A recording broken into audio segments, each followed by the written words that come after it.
Las civilizaciones no heredan solo logros, heredan errores. Algunas herencias no se eligen, se repiten.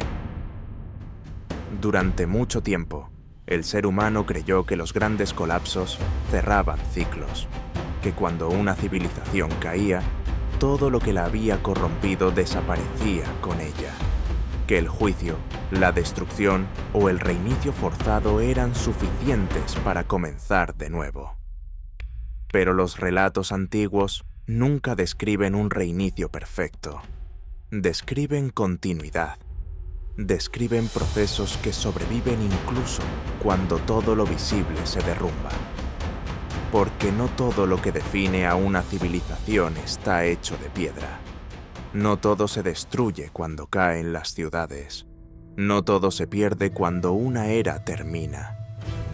Existen herencias que no se escriben, no se enseñan de manera explícita, no aparecen registradas en monumentos ni en textos formales. Se transmiten de otra forma, por repetición, por costumbre, por normalización. Cuando una generación nace dentro de una estructura que ya existe, rara vez se pregunta por qué es así.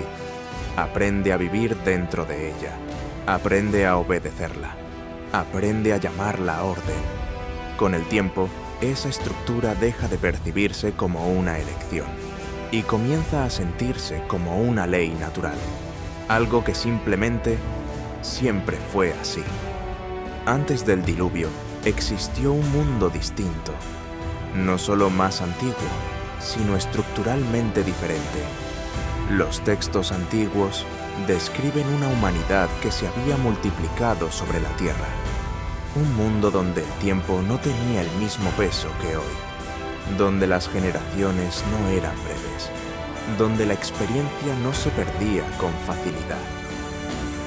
El conocimiento no tenía que ser redescubierto una y otra vez, se acumulaba.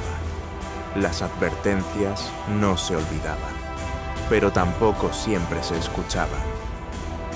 Imagina un mundo donde los errores no se repiten por ignorancia, sino por familiaridad, donde cruzar un límite ya no provoca alarma, porque ha sido cruzado tantas veces que dejó de parecer límite. Ese es el peligro de la permanencia, no la destrucción repentina, sino la normalización lenta. Cada generación no comenzaba de cero, sino que continuaba desde donde la anterior había terminado. Eso produjo estabilidad, orden, permanencia. Pero la permanencia no garantiza equilibrio, porque cuando algo permanece demasiado tiempo sin ser cuestionado, termina pareciendo incuestionable. Y cuando el poder se ejerce durante generaciones sin resistencia real, deja de percibirse como poder y comienza a percibirse como normalidad. Los relatos describen un crecimiento constante, poder que se expande, jerarquías que se consolidan, límites que comienzan a diluirse, no de golpe, no con un solo acto evidente, sino a través de decisiones que parecían menores, cambios graduales, ajustes aceptados como normales, hasta que lo anormal dejó de ser cuestionado. Y cuando eso ocurre, la herencia ya está activa. La herencia no siempre es biológica, no siempre es visible y no siempre se transmite de manera consciente. En muchos casos, lo que se hereda es una forma de pensar, una manera de ejercer autoridad, una relación distorsionada con los límites. Por eso, cuando los relatos antiguos hablan de juicio, no lo presentan como un impulso repentino, sino como una consecuencia acumulativa. Se describe un momento en el que la maldad del ser humano se había multiplicado sobre la Tierra, no como un accidente aislado, sino como el resultado de un proceso prolongado. Algo que se permitió crecer sin contención, algo que se volvió costumbre antes de volverse problema. El diluvio destruyó lo visible, ciudades, estructuras, generaciones enteras, pero no destruyó todo lo que había sido normalizado antes. Después del retiro de las aguas, no quedó un vacío, quedó una familia, un pequeño grupo humano marcado por la experiencia del colapso. No comenzaron desde la ignorancia, sino desde la memoria. Los relatos describen un nuevo comienzo, pero no un comienzo inocente.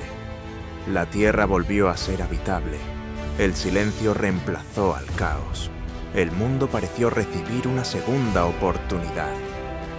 Se estableció un pacto, no como castigo, sino como límite.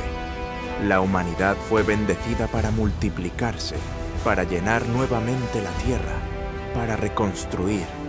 Pero esa reconstrucción no partió de una mente vacía. Partió de personas que habían visto hasta dónde podían llegar las consecuencias. Comenzar de nuevo no significó comenzar limpio, significó comenzar con experiencia. Y lo que se carga también se transmite. Después del juicio, la humanidad continuó. Volvió a multiplicarse, volvió a organizarse, volvió a construir. Y con el tiempo, los mismos patrones comenzaron a reaparecer. No idénticos, no con los mismos nombres, pero reconocibles. Dominio, desproporción, autoridad ejercida sin verdadera contención. La repetición no siempre se percibe como repetición. Cada generación cree estar viviendo algo nuevo, cree estar avanzando, cree estar dejando atrás el pasado. Pero muchas veces solo camina sobre el mismo patrón, con otro nombre, en otro tiempo.